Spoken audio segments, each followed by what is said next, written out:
close till I get up. Time is barely on our side. Hello guys, आप सबका स्वागत है मेरे तीसरे ब्लॉग में। एंड आई होप कि आप सभी ठीक होंगे, अपने घरों में सेफ होंगे। और यहाँ पर मैं जा रही थी खेत को। सुबह सुबह हम नाश्ता वगैरह कर चुके थे। उसके बाद मैं जा रही थी खेत और दादी मेरे पहुँच चुके थे और मेरे पापा जो हैं वो पीछे आ रहे थे। मैं यहाँ पे रास्ते का शूट कर रही थी। ये मैं दादी जी के पास पहुँच गई। मैं उनको उनका डंडा दे रही थी, वो अपना डंडा भूल गए थे। होता है ना, चल नहीं पाते हैं। फिर यहाँ पे हम लोग जो हैं वो इसे साफ़ कर रहे थे। जितने भी पत्ते वगैरह सूख के गिर गए थे उन सबको इकट्ठा करके एक जगह पर उन्हें फिर जला देते हैं। मतलब खेत को साफ़ करते हैं एक तरह से। और मेरी दादी जी जो हैं वो घास काट रहे थे, मैं भी साफ़ कर रही थी ये। और यहाँ पे मुझसे हो नहीं रहा था तो पापा कर रहे थे और मैं आप लोगों को यहाँ पे दिखा रही थी। साथ में खेत का व्यू जो है। मेरी मम्मा और भाई नहीं आए, मेरे भाई की क्लासेस लगी हुई थी और जो मम्मा थे वो खाना बना रहे थे। हम 3 जने आ गए थे खेत को और यहाँ पे हम काम कर रहे थे। हम यहाँ से कुछ आम इकट्ठे करके भी लेके जाते हैं खाने के लिए। और आप लोग आगे देखिएगा कि हम उनका क्या बनाते हैं। बहुत टेस्टी जो है वो हम आम की चटनी बनाएंगे। और यहाँ पे मैं आप लोगों को अपने आम के पेड़ दिखा रही थी। ये जो सारे लाइन में लगे हुए हैं ना, ये सारे ही हमारे हैं। आम के पेड़ हमने लगाए हुए हैं। यहाँ पे हर साल आम लगते हैं, लेकिन ऐसा होता है कि एक साल छोड़ के लगते हैं। मतलब एक साल ज़्यादा लगते हैं और एक साल कम लगते हैं। तो पिछले साल हमें काफ़ी लगे थे और इस साल हमें थोड़े से ही होंगे, गिने चुने से खाने के लिए ही। और मैं आप लोगों को दिखा रही थी कि ये जो पेड़ है, यहीं से हम उस दिन जो है दूध लेके गए थे रेड़ के। जो है वो छांट के या रेड़ के हम लेके गए थे यहाँ से। और आप लोग देख सकते हैं यहाँ पे पूरी जो भीड़ सी है उस पर हमने किया था, लगाए हुए हैं मतलब। और इसके बाद जो है मैं ऊपर की साइड का आप लोगों को दिखाती हूँ। मैं मतलब वहाँ भी जाके आ जाती हूँ। तो मैं वहाँ जाती हूँ तो आप लोग देख सकते हो कि यहाँ पे कितने सारे नए घर बन रहे हैं। कुछ बन गए हैं, कुछ बन रहे हैं। पहले यहाँ पे खेत हुआ करते थे सब लोगों के और अब जो है वो घर बना दिए हैं उन्होंने अपनी ज़मीन बेच के। यहाँ पे कॉलोनी सी बन रही है, बहुत सारे घर बन रहे हैं। आधों का तो पता भी नहीं है कि हाँ भी यहाँ भी बन रहे हैं, लेकिन कहा तो ऐसे जा रहा है कि पूरी की पूरी भर जाएगी। फिर हमारे घर के आसपास भी काफ़ी लोग हो जाएंगे। वैसे हमारा गांव जो है वो छोटा सा है, सबके घर जो है वो दूर दूर है और कुछ ही लोग हैं हम यहाँ पे। मतलब कुछ ही परिवार रहते हैं। वैसे कॉलोनी में भी काफ़ी अच्छे अच्छे घर बन गए हैं, कुछ बनने भी हैं। और ये ऊपर जो है वो पेड़ है, इनके लिए बन गया है जगह सा पूजा करने के लिए। और यहाँ पे बस आगे 1-2 घर बचते हैं, उसके बाद जो है वो ये ख़त्म हो गया।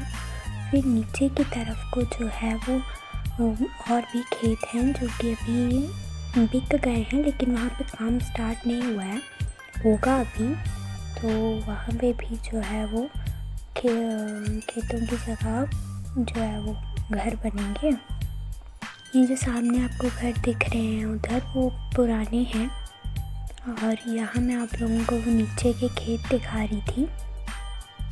ये देखिए, पहले सामने की साइड कितने सारे पेड़ और खेत हैं। ऐसे ही इस साइड भी हुआ करते थे, बट ये 1-2 साल से काम चला है यहाँ पे और जल्द ही कंप्लीट भी हो जाएगा, क्योंकि लोग जल्दी से जल्दी बनवा के यहाँ रहना चाहते हैं।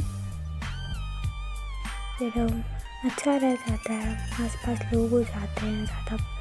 वैसे कोरोना काल में तो अच्छा नहीं है ज़्यादा, मतलब लोग आसपास होना, पर चलो अच्छा है। इतने भी पास नहीं है, दूर ही है।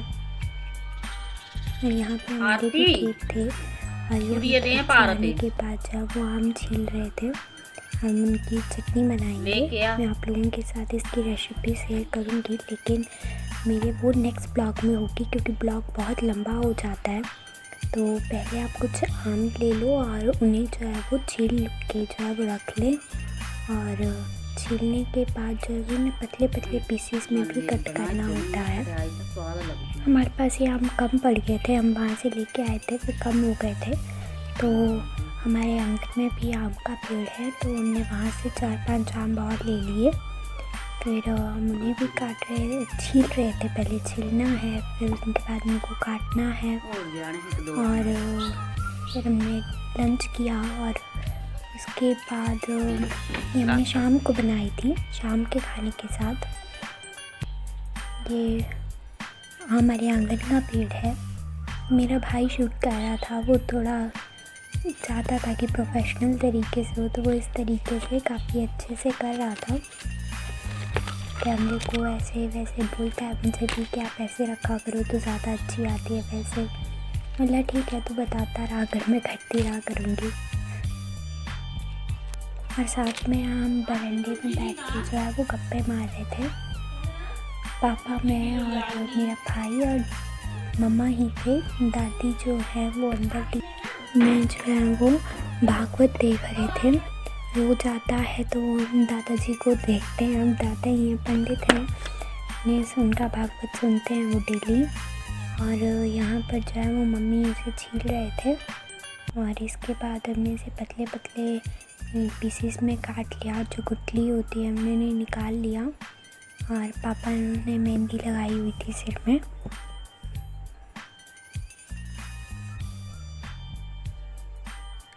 और इनको ऐसे छीलने के बाद जो है वो आप एक डोंगे जैसे में जो है वो रख सकते हैं। 1-2 घंटे बोल रहे हैं आप, या 3-4 घंटे जो है रख सकते हैं।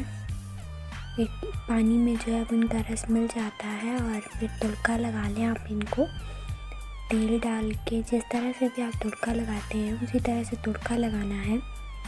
और लहसुन प्याज डालने के बाद उसमें हल्दी, इसमें आप अपने स्वाद अनुसार नमक भी डाल सकते हैं। और फिर इन्हें डाल दें और इन्हें अच्छे से जो है वो मिक्स कर दें। मिक्स करने के बाद इन्हें थोड़ी देर होने दें। और होने के बाद जो है वो आप तुड़के में जो है वो थोड़ी सी मिथरिया कहते हैं वो भी डाल सकते हैं। इससे जो होता है वो मोटापा नहीं आता है। और वो ऐसे भी किसी की टांग में दर्द हो या फिर और भी बीमारियां हो उसके लिए बहुत अच्छी होती है। तो वो भी हमें तुड़के में डाल लेनी चाहिए। और इसके बाद हमने इसमें जो है मीठी सौंफ और अजवाइन को डाल के उसे हमने मिक्स कर लिया है। और इसके बाद हमने इसमें जो है वो प्याज मिला लिया है और उसे भी हम मिक्स कर लेंगे। और अच्छे से मिक्स करने के बाद जो है वो इन्हें कुछ टाइम के लिए होने देते हैं। और इसमें आप स्वाद अनुसार जो है इसमें मीठा डाल सकते हैं। और यही थी मेरी रेसिपी। अगर आपको मेरी वीडियो अच्छी लगी हो तो आप इसे लाइक, शेयर और कमेंट करें। मिलते हैं नेक्स्ट वीडियो में।